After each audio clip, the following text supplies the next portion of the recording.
về suy dinh dưỡng. Thì là một người mẹ, ba chị em đều có con, thì hiểu rằng là để nuôi một đứa trẻ lớn lên, để cho nó được coi như là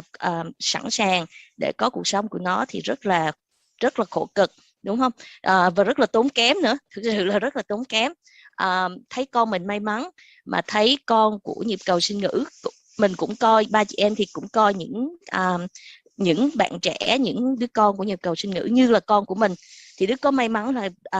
khi Đức gia nhập nhịp cầu sinh ngữ thì cả Lộc và cả Bình đều gọi là cùng với Đức, đồng hành cùng với Đức từ những cái ngày đầu. Với Đức thì Bình với Lộc như là hai cô em gái vậy á, tại vì ra trong nhà thì bây giờ chỉ còn một mình Đức thôi. Đức cũng không có một anh chị em nào khác. Thành ra là Lộc với Bình thì thực sự là với chị Đức thì đúng nghĩa là hai cô em gái và rất là yêu thương. Và có lẽ là Lộc với Bình thì cũng coi chị Đức như là một người chị. Và nếu như mà Đức đã nhận nuôi 1.200 con của nhịp cầu sinh ngữ thì chắc chắn là 1.200 con đó cũng là con hoặc là cháu kêu cô Lộc, kêu cô Bình, đúng không? Thì rất là mong cả nhà nếu mà yêu thương và trân trọng những cái giá trị mà ba chị em cùng ban tổ chức của nhịp cầu tri thức đem lại đến cho cộng đồng Việt Nam, thì xin các bạn đóng góp tùy tâm vào cái quỹ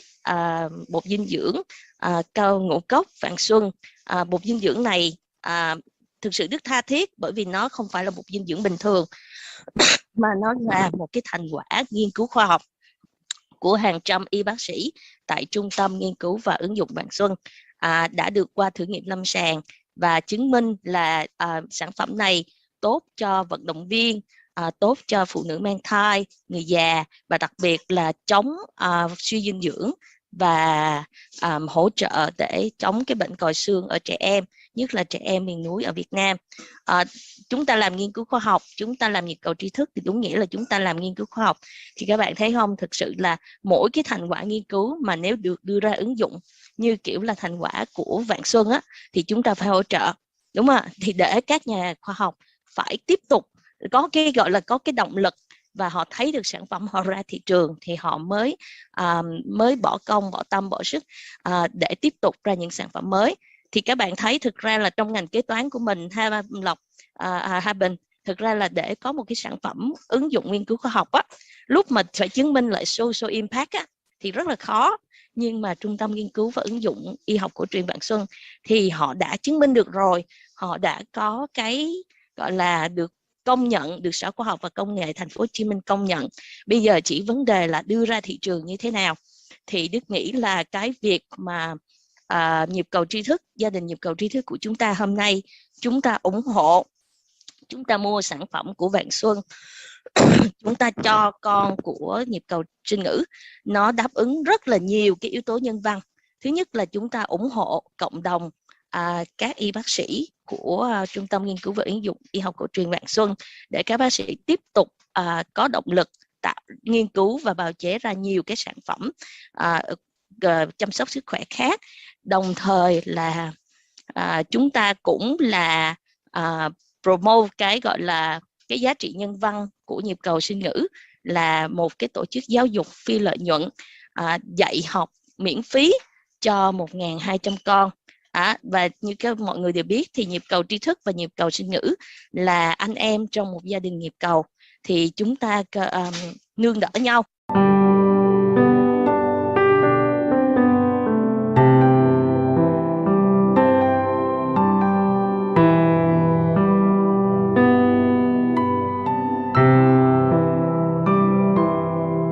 Những cái giá trị mà nhịp cầu tri thức đưa đến các bạn ấy, nếu các bạn thấy có lợi ích thì mong các bạn chia sẻ và có đóng góp, bởi vì chúng ta nên khi chúng ta nhận lại thì chúng ta nên cho đi, đó là quy luật của vũ trụ các bạn ạ. Còn nếu chúng ta chỉ cảm thấy lợi ích cho mình mà không cho đi những cái giá trị đặc biệt với cái thế hệ tương lai ấy, thì bây giờ chúng ta còn lớn thế này, chúng ta còn cần phải học nữa, là những cái em nhỏ, các em cần phải học, và để học được thì các em cần phải sức khỏe. Mà chúng ta biết là 1.200 em của cầu sinh ngữ rất là khó khăn, rất là thấp bé nhẹ cân á. Cho nên mỗi người trong chúng ta coi như là trở thành một người mẹ, một người cha cho một em hoặc nhiều em, và chúng ta có thể theo dõi sự phát triển của em đó. Trong quá trình chúng ta học, chúng ta bồi dưỡng kỹ năng thì chúng ta biết rằng có một mảnh đời khác cũng được lợi ích và cũng lớn lên về kiến thức, về trí thức và về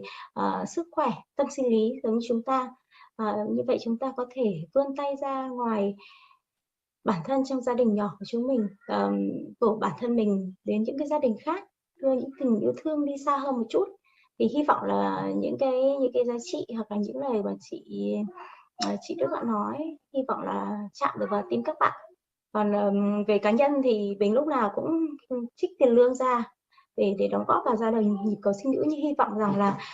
chúng ta không phải kêu gọi nữa mà trở thành một cái thói quen. Cũng như hiện giờ mình cũng tạo thói quen cho các con là trong hàng tuần, hàng tháng cũng sẽ tiết kiệm tiền để gửi cho các bạn, và các con rất hiểu sự khó khăn của các bạn.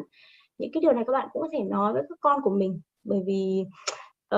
có rất nhiều tính cách tốt trong cuộc sống nhưng mà không thực sự không, người ta nói là điều tốt nhất mà bố mẹ có thể làm cho con đó là tình yêu thương, mà điều tốt nhất mà mình có thể làm cho con đó là dạy con biết yêu thương, chứ không phải chỉ tình yêu thương của mình với các con. Cho nên một trong những cái phương châm sống của mình đó là cho đi nhưng mà bản thân mình trở thành tấm gương cho con và hứa con cái cách sống mà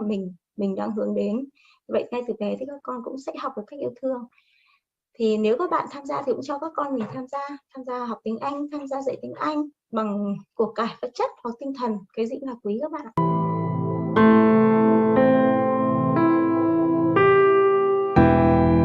Thì có nhiều bạn hỏi rằng động lực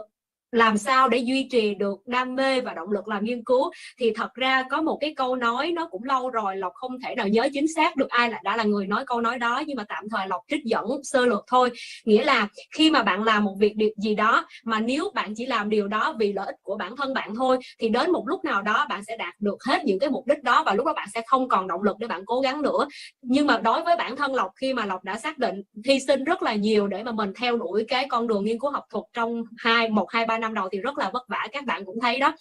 Mọi thứ phải học từ con số 0 và rất nhiều hy sinh. Thay vì mình chọn một cái công việc nó đơn giản hơn, nó an toàn hơn, nhưng mà mình lại chọn một cái ngã rẽ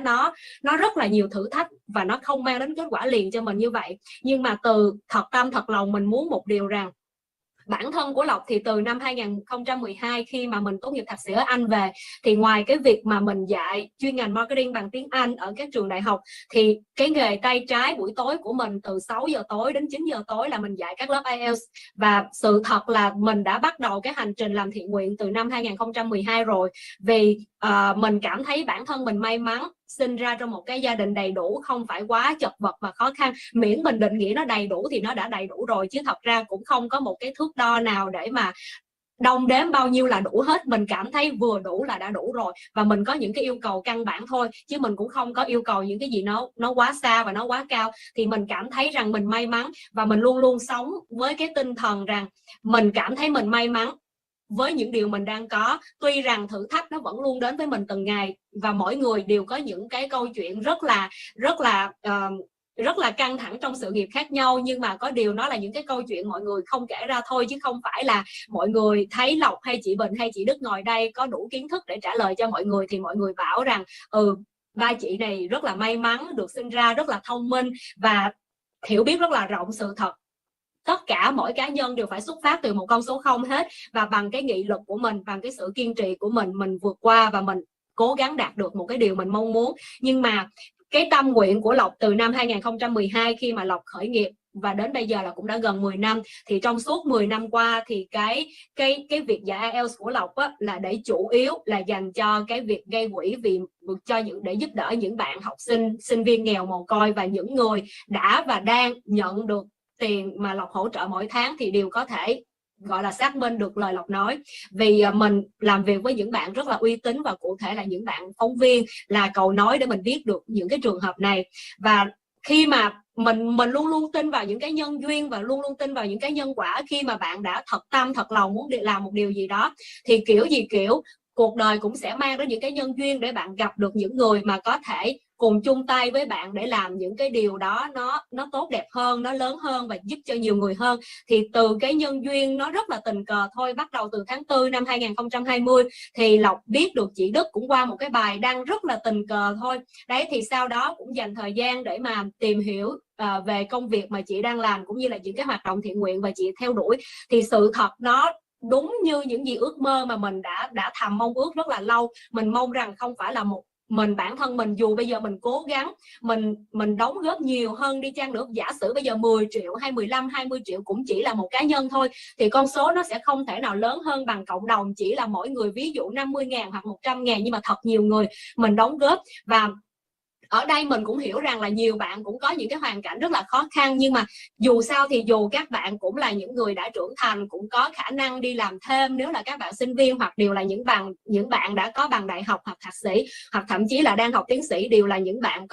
có công việc ổn định, có cuộc sống ổn định. Tuy rằng mình không phải là giàu có như những người khác, những người làm giáo dục thì sự thật không thể nào mà giàu được các bạn ạ. Nhưng mà ít nhất mình cũng có một cuộc sống nó ổn định và nó đầy đủ hơn là những em bé mồ côi, những bạn học sinh sinh viên rất là nghèo khác, và thậm chí là những bạn cũng vừa nghèo và vừa mồ côi cha mẹ nữa. Thì mình cũng mong rằng qua cái chương trình mà Nhịp Cầu Tri Thức đang cố gắng giúp đỡ những bạn đồng nghiệp là giảng viên ở các trường đại học ở Việt Nam, và đặc biệt là các bạn sinh viên, ngoài cái việc mà mình giúp cho các bạn hiểu được hơn về giá trị của nghiên cứu, hiểu được cái cách làm nghiên cứu và truyền được cảm hứng, truyền được động lực cho các bạn, thì mình mong rằng cái giá trị lớn hơn mà ba chị em đang ngồi đây có thể chia sẻ được với các bạn chính là một cái tinh thần kêu gọi đóng góp vì tương lai, vì sức khỏe và vì giáo dục của các bạn học sinh, sinh viên, và đặc biệt là những em bé mồ côi cha mẹ khác. Thì mình mỗi người một chút ít thôi. Thì bản thân mình là một người làm nghiên cứu trong lĩnh vực marketing và human resource management, thì mình đọc rất là nhiều cái theory, và cái theory mà mình cảm thấy mình tâm đắc nhất và nó chính là cuộc sống của mình chính là cái social exchange theory. Social exchange theory mình hiểu đơn giản nhất chính là một sự trao đổi trong xã hội, nghĩa là bạn cho đi điều gì thì bạn nhận lại điều đó. Và ba chị em ngồi đây cố gắng chia sẻ với mọi người những cái giá trị kiến thức kinh nghiệm mà mình rất là nhiều năm mình đánh đổi, mình hy sinh để mà mình theo đuổi nghề, để mà mình học được những kiến thức này, chứ không thể nào mà có một sách vở nào mà các bạn mở ra đúng cái trang đó, đúng cái hàng đó và người ta nói cho bạn những điều đó đâu. Nó là những gì từ kinh nghiệm thực tế, từ kinh nghiệm học, làm việc và hướng dẫn mới có được. Thì mình mong rằng khi các bạn nhận được cái kiến thức và tri thức từ chương trình thì các bạn cũng chia sẻ lại một chút xíu trong khả năng mình có thể là vài chục ngàn thôi, nó tương đương với một bữa ăn nhưng mà cũng rất tốt, còn hơn là cái thực tế các bạn nhỏ đang bữa đói bữa no từng ngày. Mình chỉ một chút ít thôi, mỗi người chung tay một chút ít, và mình đồng ý với chị Bình rằng mình sẽ cố gắng tạo cái điều đó như một thói quen của sự chia sẻ. Khi bạn nhận lại thì bạn sẽ chia sẻ đi, để nó là một cái vòng liên tục của sự nhận lại và lại chia sẻ, để cái vòng tròn nó lại càng lớn hơn, và nhiều người sẽ được nhận và nhiều người sẽ chia sẻ hơn nữa.